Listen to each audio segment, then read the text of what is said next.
Hey guys, it's Tracy from TMC Coaching, and you are watching an episode of From the Garage. Thanks for joining me today. Looking forward to a great weekend. I hope you are as well. Let's get it going with some statements about vision and possibility thinking. I also want to talk about possibility thinkers. First, let me illustrate. Years ago, I took my family to Alabama, down to the beach, just in the boot heel of Alabama. While we were down there, it came around Sunday, we went off to church, and then I said, well, let's go get a bite to eat. We looked for everywhere to eat, and we finally found a Pizza Hut. We went into the Pizza Hut, and there was 2 tables that were there, and 2 people were eating at those different tables. When we came walking in, of course, I have 8 children. So me and my wife and all 8 children, we came in, they're thinking, oh, it's a bus. And the server, there was 2 servers that were on duty, plus the manager. With all those people, just 2 tables being occupied, I never will forget it. The young lady server, she said, when I said we have a family of 10, she said, that's impossible. And so it just came out so natural, and I didn't mean to be so ornery, but I turned to the kids and I said, let's go kids, because this is impossible. And we walked out, we found another place to eat. But she lost business because she viewed a family of 10 as impossible to maintain. What are you looking at right now that you're thinking that is impossible? Could be another set of eyeballs looking at the same thing, says, this is no big deal, this is no problem, and it'd be my pleasure to take it on. So possibility thinking and possibility thinkers, that's what I want to really focus on today. I'd ask you, are you a possibility thinker? In order to be a possibility thinker, you've got to begin by being a positive thinker. And there is power involved in being a positive thinker because you see the possibilities. There are 3 things I want to mention, many things about possibility thinkers that are true. 3 of them that I want to note just quickly in this video. First of all, possibility thinkers are what Stephen Covey writes about in his classic book, The 7 Effective Habits, Seven Habits of Highly Effective People. I knew I was going to get it out, but in that book, he mentions to begin with the end in mind. Now that involves vision. You probably have a visionary in your company. You have a visionary in your church or your nonprofit. You have somebody that is seeing things that other people are not seeing right now. It's because they're seeing the possibilities. They're seeing the possibilities because they've actually begun with the end in mind. So visualize what it is that you truly want. You don't have right now. You took inventory on your life. You don't have it right now, but you're visualizing yourself having that one day. Being in possession of what it is you truly want. The second thing about possibility thinkers is this, that they have an uncanny ability of asking the right questions. Your answers that you're giving are based upon the quality of the questions that you're asking. So ask the right questions. Asking questions like, how long is this going to take? Suppose you got an answer like, well, it's going to take 5 years.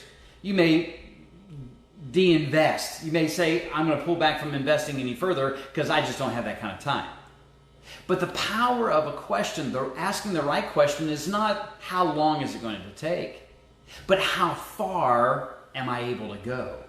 I don't know, how far you're willing to go. You see, there's power in questions, and only possibility thinkers are the ones that are asking the right questions. It's always better to look uninformed than it is to be uninformed.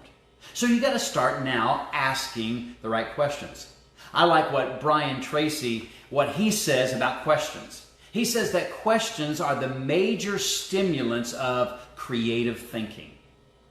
But if you want to be a possibility thinker, you're going to have to ask the right questions. Third thing about possibility thinking and possibility thinkers is that they're willing to try what everyone else isn't trying. Now that's a tough thing. It takes a lot of courage to do what somebody else is not doing. And if you're going to be a possibility thinker, you have to think into it. Everybody else is doing this, but why are we not doing this? Why are we not trying this? To try that is to get a different result. Well, You got to be married then to your true message in life and not the methods. The methods that everybody else is trying and they're not trying this, you're going to get a different result. And only possibility thinkers try something new so that they can get a different result. To do the same thing again and again and again and expect different results is the definition of insanity as expressed by Albert Einstein. Okay, so you don't want to think in terms of that's impossible. You want to be a possibility thinker. There's actually 3 tips I want to offer to you. First tip is this. When possibility thinking, number 1, don't get caught up in all the obstacles. I was reminded this by a brand new client of mine just today. He mentioned about what he believes in and how he focuses on things and getting the job done, that he doesn't give credence to all the obstacles. Every new idea comes with a slew of obstacles. Well, don't get caught up in all the obstacles. Possibility thinking, another tip for you is this. Number 2, don't discard an idea simply because it gave you a result you weren't looking for. And I love the story about Thomas Edison, how that his lab blew up. He blew up his lab. He was working on something and it blew up his lab. When still fire around and the lab was in a shambles, him and his assistant, the assistant was saying, Mr. Edison, we got to get out of here. And Mr. Edison was found finding a piece of paper and a pencil and writing down quickly. When the assistant said, "What are you doing? What are you writing for?" He said, "We've just discovered something amazing that's going to help somebody one day."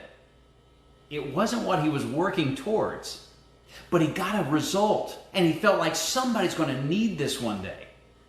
So don't just get rid of an idea just because it wasn't the solution to your problem that you were looking for. It might serve somebody else. It'll be a good asset to you later on. So log that away. Third tip that I would give for those that are possibility thinking and taking on the challenge of being possibility thinkers. Well, number 3, don't believe it when others say it can't be done.